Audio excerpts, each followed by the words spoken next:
L'échographie pelvienne est un examen utilisant des ultrasons. Il n'est pas irradiant.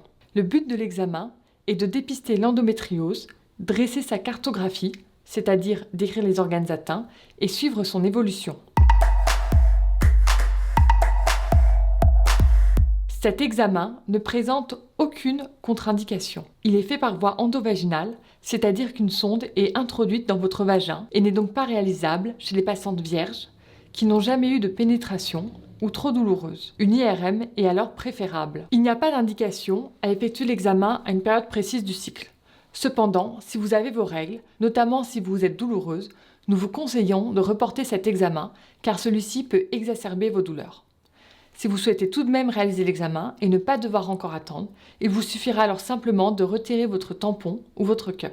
Vous n'avez pas à être mal à l'aise, c'est la nature et les médecins ont l'habitude. L'examen dure environ 15 minutes, mais prévoyez votre demi-journée car il peut y avoir du retard. Vous repartirez ensuite avec le compte-rendu et les images que vous porterez à votre médecin. Cet examen est très opérateur dépendant.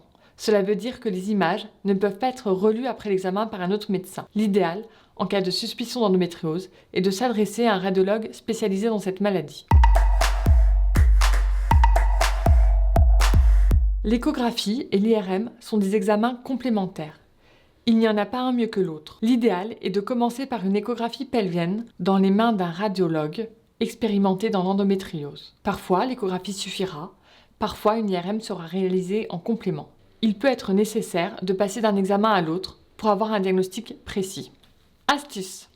Apportez votre dossier, mettez un t-shirt long ou une jupe, signalez toute allergie au latex, prenez une serviette hygiénique, n'hésitez pas à poser vos questions au cours de l'examen. Détendez-vous, pensez à vos prochaines vacances, n'hésitez pas à dire au radiologue si cela est douloureux, il pourra adapter son geste. Si vous appréhendez de faire une échographie, orientez-vous plutôt vers une IRM.